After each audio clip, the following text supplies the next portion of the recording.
नमस्कार, आप देख रहे हैं जे न्यूज़। मैं हूं आपके साथ मोहम्मद उवैस। पूरा देश इस समय कोरोना महामारी से लड़ रहा है और इस लड़ाई में सबसे आगे रहते हैं हमारे फ्रंट लाइन वॉरियर्स यानी हमारे डॉक्टर्स और नर्स। जहां पूरे देश में हमारे नर्सिंग स्टाफ को कोरोना वॉरियर समझा जाता है क्योंकि ये लोग अपनी जान की परवाह ना करते हुए भी कोरोना मरीजों का इलाज कर रहे हैं। वहीं अल्मोड़ा में इन फ्रंट लाइन वॉरियर के साथ बहुत ही बुरा सलूक किया जा रहा है। यहां आउटसोर्सिंग के जरिए भर्ती नर्सिंग स्टाफ और टेक्नीशियन को 3 महीने का वेतन नहीं दिया गया है। इसके बावजूद ये लोग अपनी ड्यूटी पूरी ईमानदारी के साथ कर रहे हैं।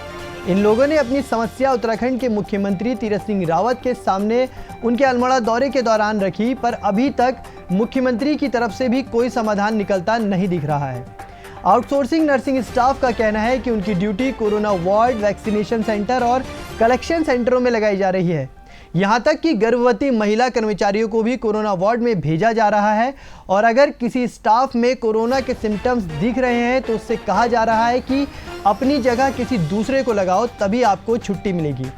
ये लोग अब अपने हाथों में काली पट्टी बांधकर अपना विरोध दर्ज कर रहे हैं और पर अपनी ड्यूटी नहीं छोड़ रहे हैं। आइए सुनाते हैं आपको क्या कहना है इस महिला स्टाफ नर्स का। जो भी हमें वहाँ पे सपोर्ट दिया जाता था हमारे नर्सिंग स्टाफ के थ्रू मिलता था। जो जितना भी हो सकता था नर्सिंग स्टाफ हमको वहाँ पर को अपनी तरीके से ट्रीटमेंट देता था।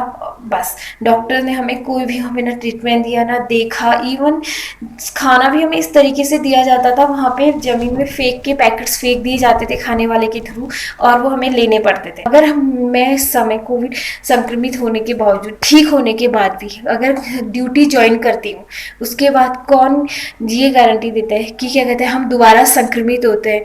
इन केस हमारे साथ कोई भी फ्यूचर कैजुअलिटी हो जाती है तो उसका कौन भुगतान करेगा? कोई हमारा जीवन बीमा नहीं, कुछ है, हेल्थ करवाया ही नहीं है, तो हम किस हिसाब से काम करें? बस ड्यूटी कोविड ड्यूटी कह करके ड्यूटी के नाम पे हमारा बस शोषण किया जा रहा है। कोरोना काल में ड्यूटी करते हुए कई आउटसोर्सिंग स्टाफ खुद कोरोना से संक्रमित हो गए हैं, पर इनकी समस्याओं का समाधान किसी ने भी अभी तक नहीं किया है।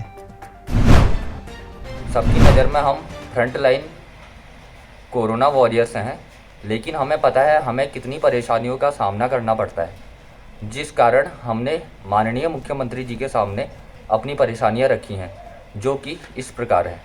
हम फ्रंट लाइन वॉरियर्स हैं जो कि आउटसोर्सिंग कंपनी के द्वारा चयन हुए हैं।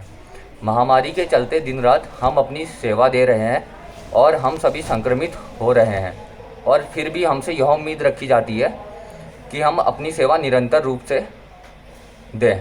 हमारा कोई भी जीवन बीमा नहीं किया गया है।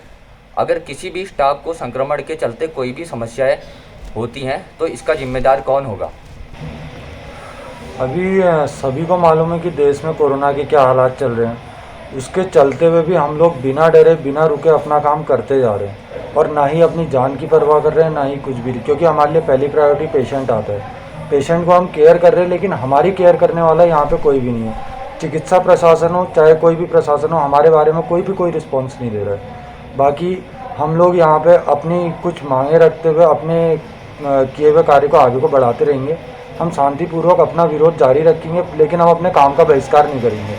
अगर बहिष्कार करते तो उन पेशेंटों के साथ ही एक नाइंसाफ़ी होगी, जो हम करना नहीं चाहते।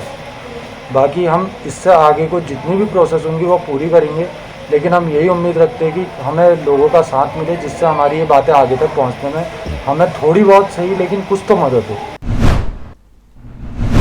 कोरोना काल में ये लोग अपनी जान हथेली में रखकर अपनी ड्यूटी कर रहे हैं, तो सरकार का फर्ज बनता है कि इन फ्रंट लाइन वॉरियर्स को समय पर वेतन दिया जाए और इनकी सुरक्षा का भी पूरा ख्याल रखा जाए। जे न्यूज़ इन फ्रंटलाइन वॉरियर्स को दिल से सलाम करता है। इस खास खबर में अभी के लिए बस इतना ही। आप बने रहिए जे न्यूज़ के साथ। नमस्कार।